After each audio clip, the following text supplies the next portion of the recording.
അതായത് പള്ളി നിർമ്മാണത്തിൽ പങ്കാളിയാകുമെന്ന് പറയുമ്പം ജാരിയായ സദക്കപ്പെടുന്ന കാര്യമാണല്ലോ.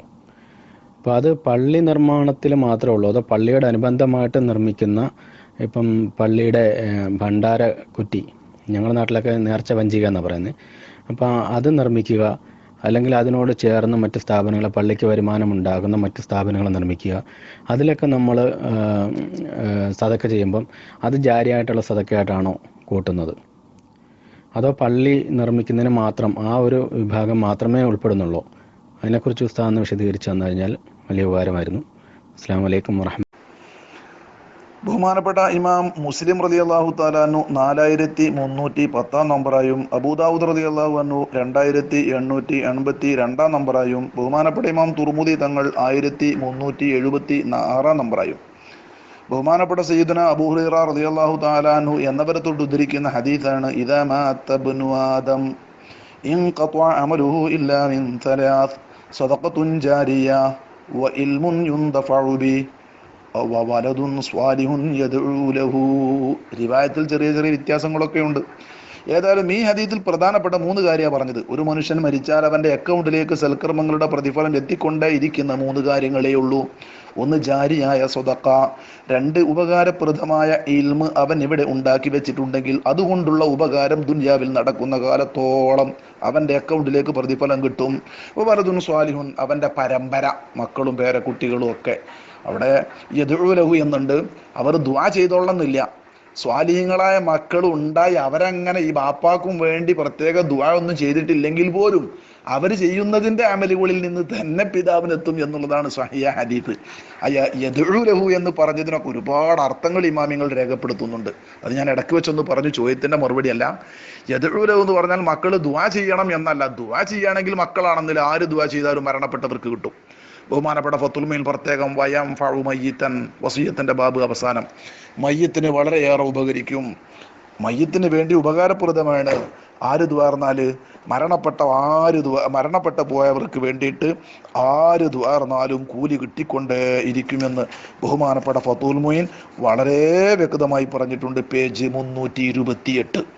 വതംഫഉ മയ്യിത്തൻ, മയ്യത്തിന് ഉപകരിക്കും, മിൻ വാരിസിൻ വഗൈരി, അനന്തര സ്വത്തുക്കാരിൽ നിന്നോ അനന്തരാവകാശികളിൽ നിന്നോ മറ്റോ അന്യ ആളിൽ നിന്നോ ഏതൊരാളിൽ നിന്നും സദഖത്തുൻ ദാനധർമ്മം, വദുആഉൻ ലഹു, മയ്യത്തിന് വേണ്ടി ദുആ ചെയ്താലും, ഇജ്മാൻ, അത് എല്ലാ പണ്ഡിതന്മാരും മൊത്ത കാര്യമാണ്.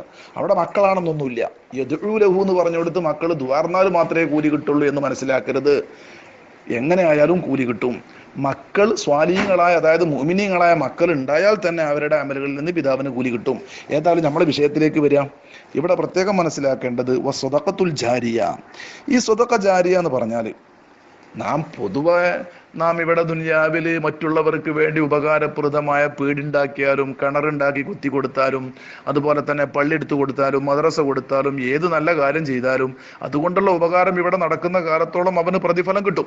പക്ഷെ ഈ സ്വദഖത്തുൽ ജാരിയ എന്ന് പറഞ്ഞത് മഹ്മൂലത്തുൻ ഇൻദൽ ഉലമായി, പണ്ഡിതന്മാരുടെ പക്കൽ അത് ഇങ്ങനെയാണ് അർത്ഥകൽപ്പന ചെയ്യപ്പെടുന്നത്, അലൽ വഖഫി, അത് വഖഫ് ചെയ്താൽ എന്നാണ് അതിൻ്റെ ഉദ്ദേശം. മദ്രസ വഖഫ് ചെയ്യുക, പള്ളി വഖഫ് ചെയ്യുക, നേർച്ചപ്പെട്ടി വഖഫ് ചെയ്യുക, എന്ത് നല്ല കാര്യങ്ങളും വഖഫ് ചെയ്യലിൻ്റെ മേലിലാണ്. ഇത് ബഹുമാനപ്പെട്ട ജമൽ, ഫിഖ്ഹിൻ്റെ ജമൽ, കിതാബുൽ വഖഫിൽ 485 പേജിൽ ഉദ്ധരിച്ചിട്ടുണ്ട്.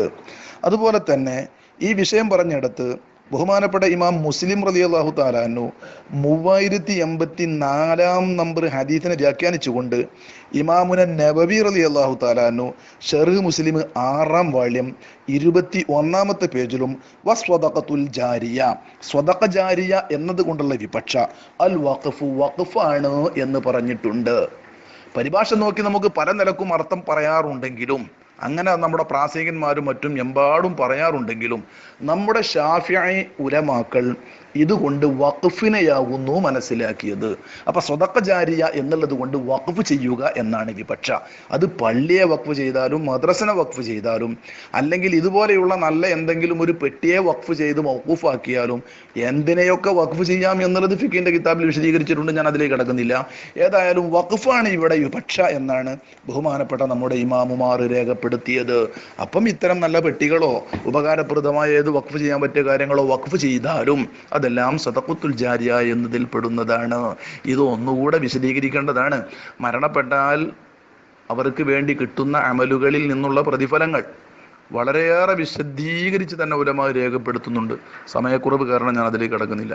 അള്ളാഹു നമുക്കൊക്കെ നാഫിയായ ഇൽമും മരണപ്പെട്ടതിൻ്റെ ശേഷം അള്ളാഹു തആല നമുക്ക് ഒരുപാട് ഉപകാരപ്രദമായ പ്രതിഫലാർഹമായ പുണ്യ അമലുകൾ ലഭിക്കുന്നവരിൽ അള്ളാഹു തആല നമ്മയൊക്കെ പെടുത്തുമാറാവട്ടെ. ദുആ ചെയ്യണം.